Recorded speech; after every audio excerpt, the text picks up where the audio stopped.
Okay, let's go for alternating current, AC.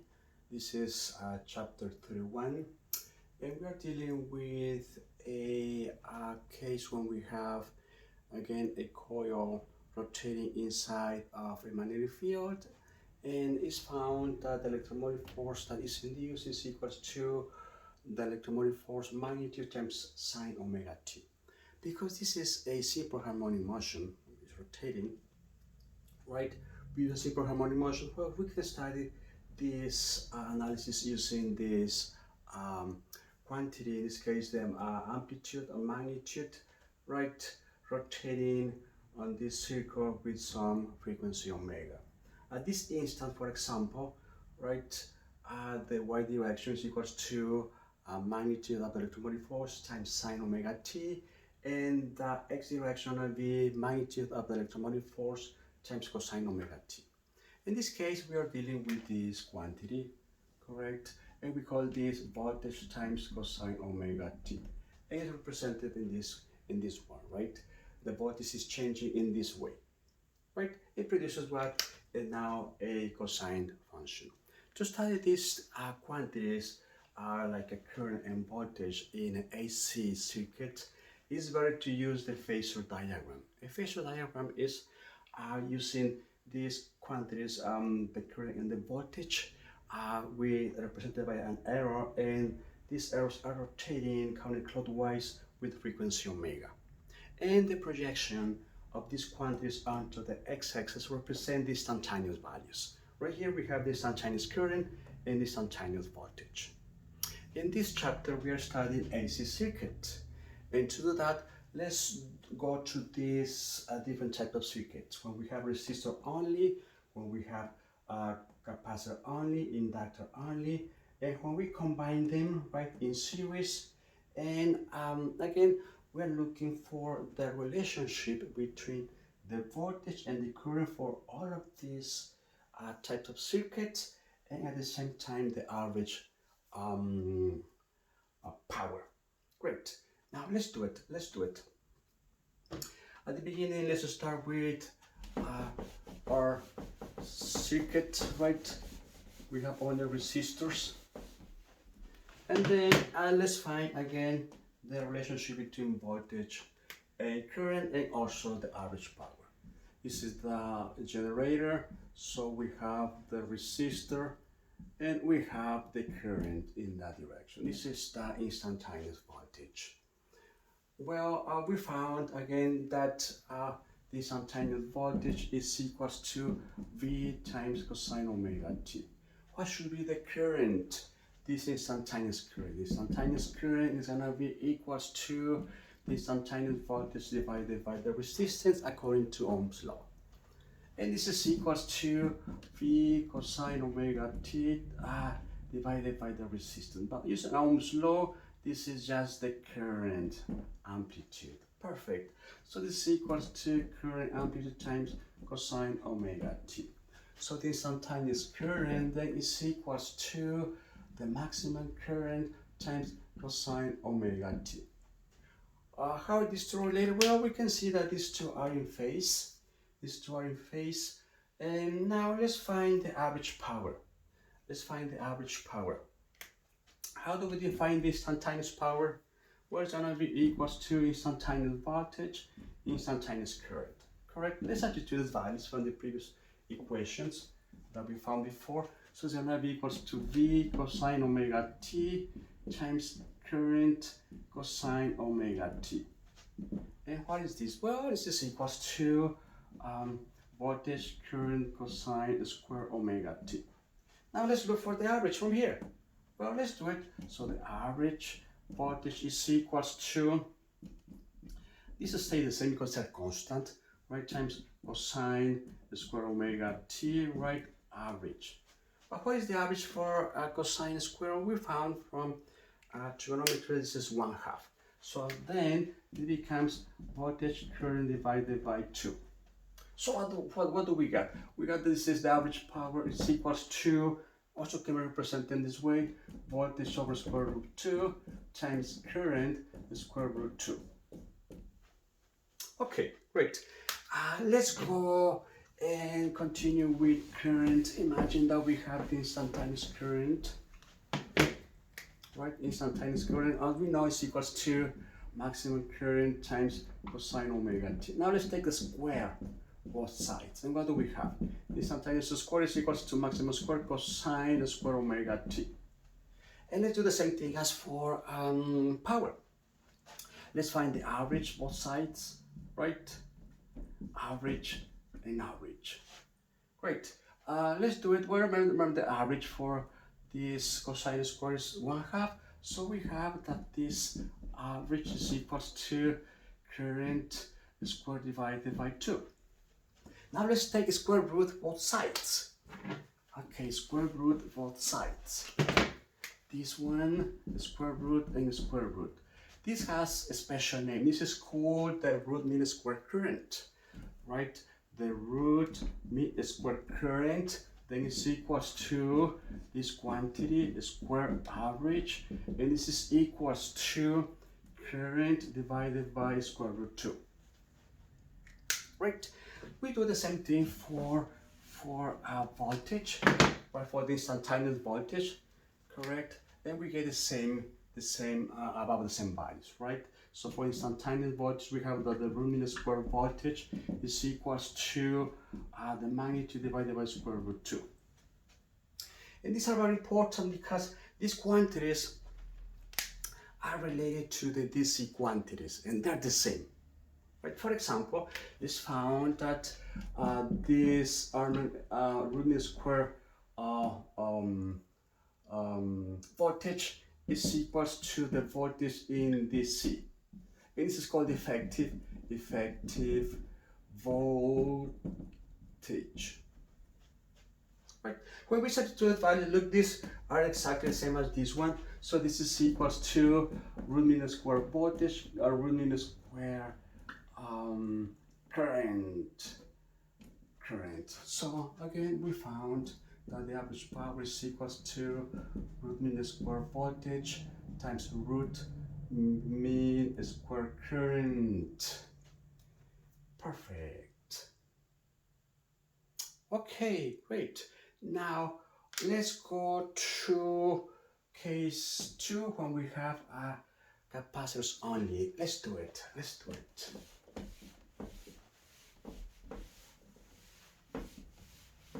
it. So this is again the source. This is the AC generator. Now we have a capacitor. Then we have a capacitance. Also we have a voltage drop, correct? And also we have what? A current. One more time. Let's see how the current is related to this voltage. Okay, let's do it because that's the general analysis. Okay, let's do it. So what do we have? Well, we know that capacitance is equals to charge divided by voltage through the capacitor, right? And then the charge is equals to capacitance times the voltage through the capacitor. But the charge is related to current. Remember, current is equals to the change in charge divided by what? By time. But current is also equals to what? Number 3 is equals to amplitude times cosine omega t. Now let's solve for the charge from this equation. So dq is equals to current cosine omega t, right, dt. Now let's integrate. And what do we have? We have that the charge is equals to current divided by omega times sine omega t. Correct? Perfect. Now let's substitute this value right here. And what do we have? We have from here that capacitance times voltage through the capacitor is equals to current over omega sine omega t. Now let's solve for voltage through the capacitor, right? Voltage through the capacitor is equals to current over omega c, right, sine omega t. Correct? Perfect. So we found this quantity right here is equals to current over omega c, right, sine omega t. Now, how are these two quantities related? How is the voltage to the capacitor and the current to the capacitor, the maximum? Well, they're out of phase because one is gonna be cosine, right? The other one's gonna be sine omega t. So also we can represent this quantity, right, equals to current over omega capacity times cosine omega t minus 90 degrees, or pi divided by 2, right? Pi divided by 2. Okay, minus pi divided by 2. Means what? Means that this voltage is behind the current by pi divided by 2. Okay, perfect. So they're not in phase. They're not in phase. Correct? They're not in phase. Also we have that when we relate this quantity similarly to this one right here, number 2, what do we have? We have that this V, actually this V is V change because it depends on time, but it's more V, right, because that depends on time in this picture, right? This C, right, is a changing quantity, but it's a changing quantity, correct? Perfect.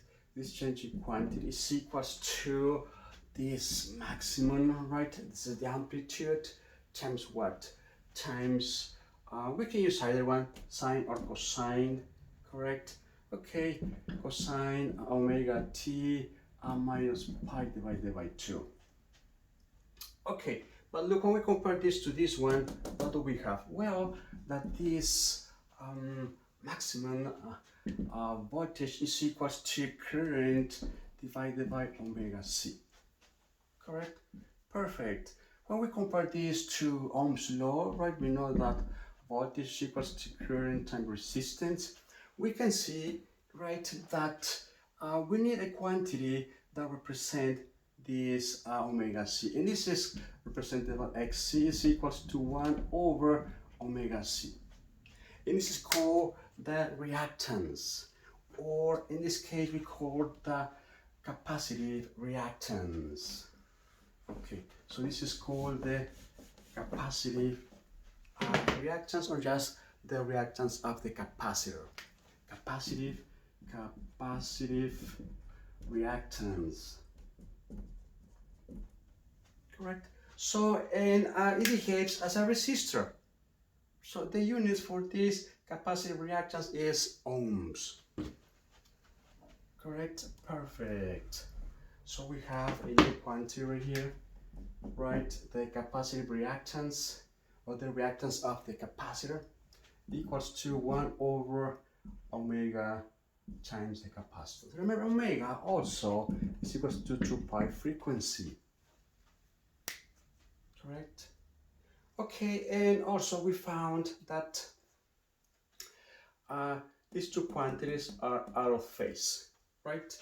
The voltage to the capacitor and the current, right, are out of phase, 90 degrees, right? And this can be represented in this way.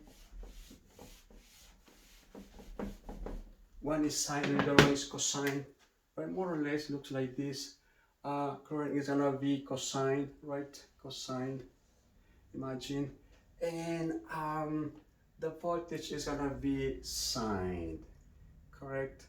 Sine, like, let me see how it looks like. Sine like this, correct? Like that. Perfect. Now what should be power? Power takes this form. How do we define power? Well, let's do it. Power is instantaneous power. Let me put it right here. Instantaneous power. One more time is instantaneous voltage, instantaneous current. This is equals to V, correct? V through the capacitor times sine sine omega t, right, times the current times cosine omega t. But when we're looking for the average, correct, the average is gonna be 0. So, also, the form right here looks like this, right? Every time we have sine functions, cosine functions, the average is 0. This is a power, this is power, so the average is gonna be then 0, correct? When we have a capacitor only in an AC circuit. Perfect. Now let's go to the inductor. Let's go to the inductor only. Okay, we are right here. Great. The inductor only. And what do we have? We have again the inductor. Now this is the inductor, and we have the current in this direction. Great. One more time, let's find the relationship between the voltage to the inductor and the current.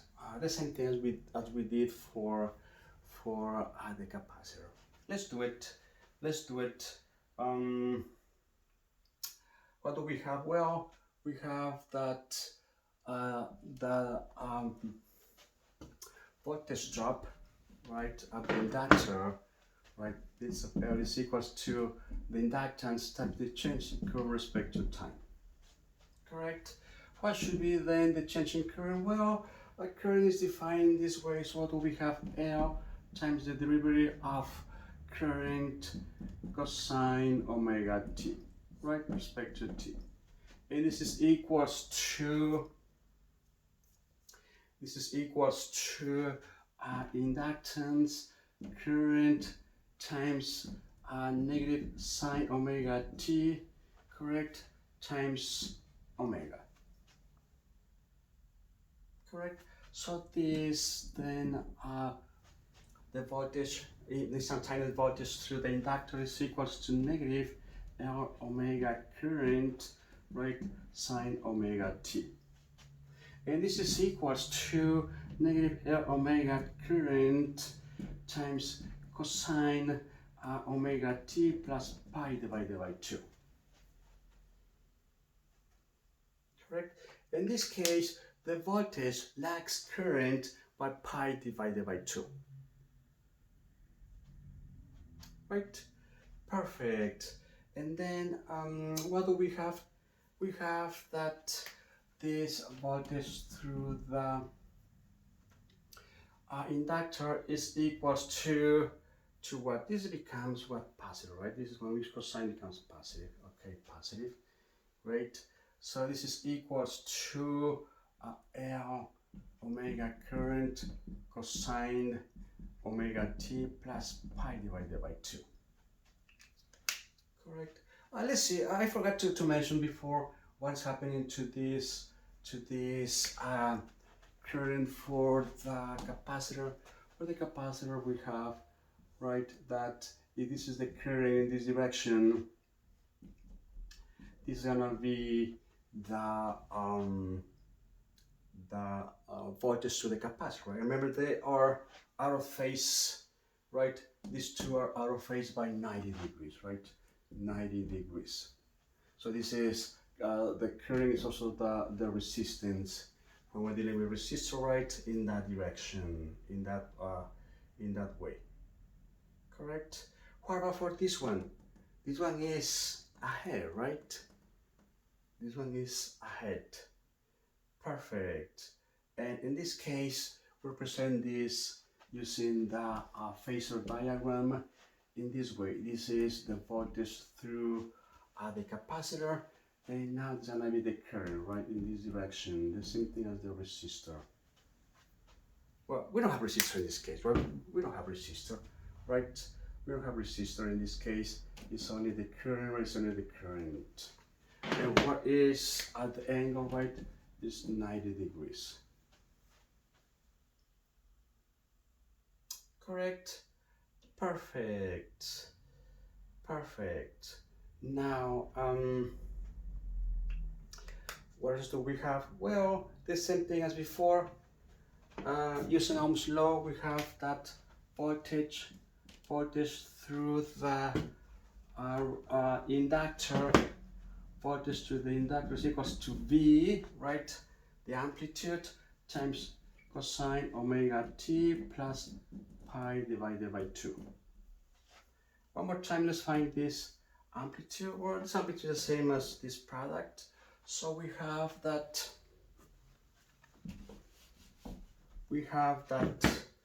the amplitude of the voltage through this inductor is equals to L, right, omega times current. Again, let's compare this to Ohm's law.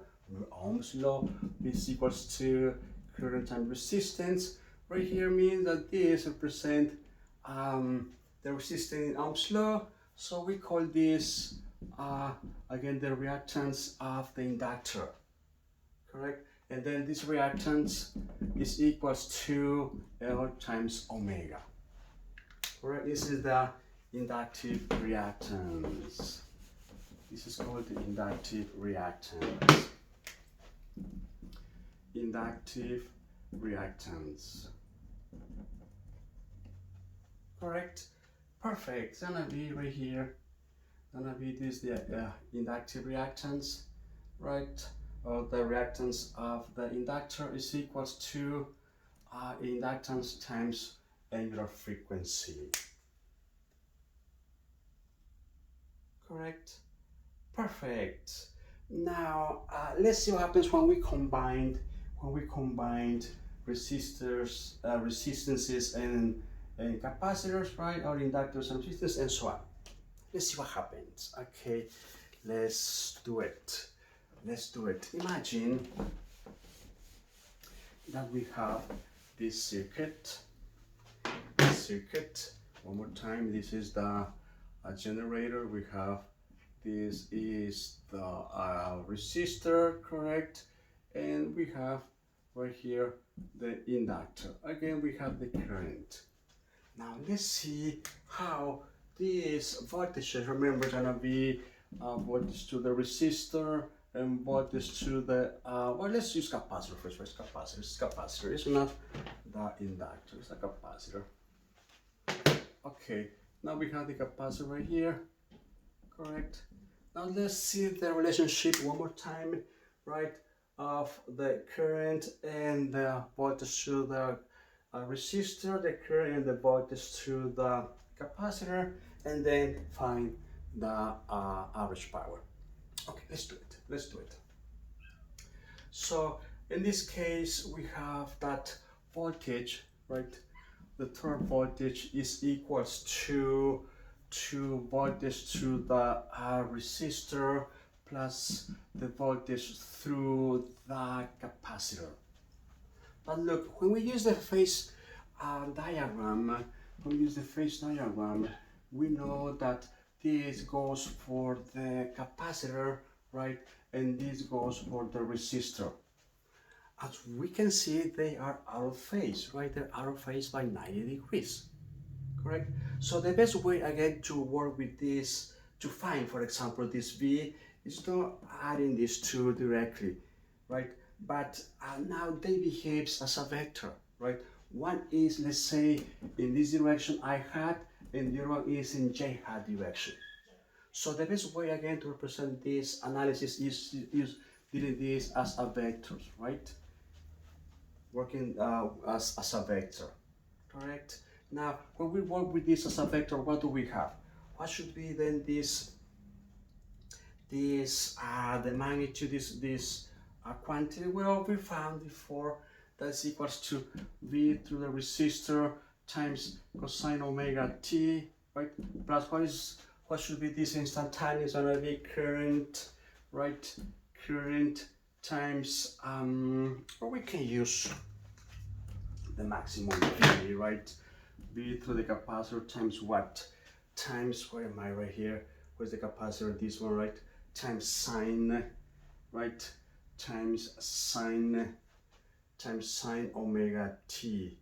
Well, in this case, look, instead of using these quantities, this is the magnitude. It's better to use the magnitudes, right?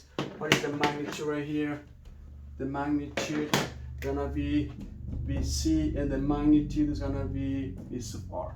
Now we have the magnitude right here is square, correct? Because these are vectors. So we found that this is V, correct? And we call this angle phi. Now what should be done in this case when we work with this as a vectors? It's gonna be the magnitude R squared plus the magnitude of VC squared. Perfect. And what is then this magnitude? Well, this magnitude is found to be, well, it's not right here. We can find this gonna be a current squared times R squared plus this magnitude is equals to, okay, it's gonna be equals to current squared times this reactant square. Correct? The current is constant because also we are in series. Well, in series the current is constant. So what do we have? This is equals to current the square times R squared plus this reactant. But the reactance for the capacitor is equals to 1 over omega squared L squared. Correct? And again, let's look for only voltage. We take the square root. It's equals to current times the square root of R squared plus 1 over omega squared L squared. Again, let's compare this to Ohm's law, right? And it's found that this now behaves as the resistance, right? And this is called impedance. This quantity, the symbol is Z. Let's define that quantity as Z. Z is defined, in this case, square root of R squared plus 1 over omega squared L squared. This is called impedance. Impedance, right, for a capacitor, right, for a capacitor. For a capacitor. Okay, capacitor and together with resistance. Perfect. And then using that quantity, we have that the total voltage, right, the magnitude, the voltage through the circuit is equals to current times Z, where Z is equals to R squared, right, square root of R squared plus 1 over omega squared R squared. Correct? Perfect. This is the case when we have, what about power? What should be power? Okay, let's go to power. Let's go to power. By the way, look from here. We are right here. What happens if we divide this by square root 2 and we divide this by square root 2? Let's do it. Current divided by square root 2, correct? Times Z. Well, we know that this is the root mean the square value, right? The same thing happens right here, but the root mean the square value times Z. Correct?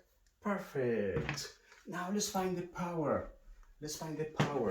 One more time, we found that this V is equals to current the maximum times Z. Also from here, we can find that the root mean square values are also equals. We'll have this relationship. Where Z, remember, is gonna be R squared, right? Square root R squared and plus the other quantity. Now let's look for the power. Let's see what happens to the power. Look, one more time, we found that this is the situation. This was VC, this is VR, remember? And we found that this is the resultant, the sum, correct? Perfect. We make this triangle like that. Right? This is phi. Correct. From here, we can find, for example, cosine phi. Cosine phi is equals to what? Cosine phi is equals to VR over V. Correct?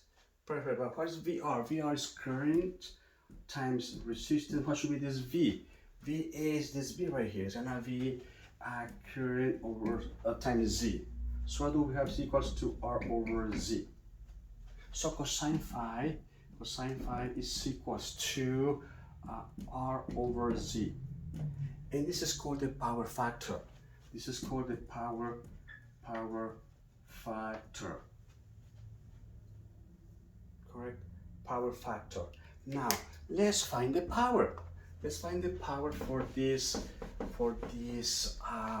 circuit. Let's do it. So, what do we have? Power is equals to we found it before, right? Voltage times current, correct? And we found it before, correct? It was what? Wait, right here, right? Gonna be the root mean square voltage times the root mean square, right? Current, right? Also, we know that this is equals to root mean square times the current times the resistance, correct? The resistance equals to the root mean square times this root mean square times the resistance, correct? Times the resistance right here, times the resistance. Okay, but what is this root mean square value from here, right? From here, this is equals to root mean square times V, right? Root mean square over Z times R. Okay, that's what I'm looking for. Great. And then we have that this is equals to I remember we use again the power factor equals to R over Z. So this equals to current, the root mean square current, root mean square voltage, correct? Times R over Z, but R over Z is cosine phi. So this is equals to root mean square, right? For current, root mean square voltage, right, times cosine phi. Correct? Now, the angle is not 90 degrees, right? It's not 0. The angle phi that we found is when we have the RC circuit is less than 90, right? 90 degrees. Between 0 and 90 is gonna be this angle. Got it? Perfect. So we found these other equations right here. We found that average power is equals to the root mean square voltage times the root. We use voltage right at the previous cases right here. Correct. Right. Gonna be the root mean square voltage times the root mean square current times cosine phi. Remember, cosine phi is the power factor, and this is equals to cosine. We can use this this quantity in this way. Correct? Perfect. And finally, let's see what happens when we combine the resistor and the inductor. Okay, let's do it. Let's do it. Let's do it. One more time, we have right here the source, correct? We have now the inductor. We have now the inductor, right? Imagine, okay, this is L, again, this is V, and this is the current.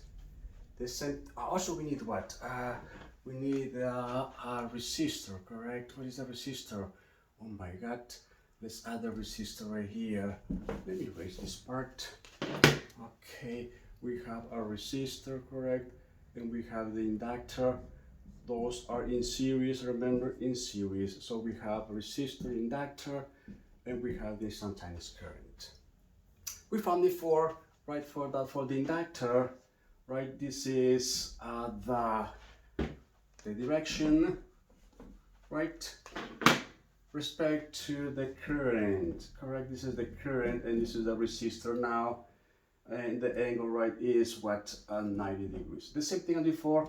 Let's call this x direction, right, or I hat unit vector, and it's gonna be the j hat unit vector. The same thing as before. Let's find the voltage to the circuit, right? The voltage created by this generator. This is the voltage, right? Maximum through the resistor and the maximum through the inductor. Correct? Imagine this is the case. Okay, this is for the resistor and this is now for the inductor. So what do we have? Well, we have now that this is the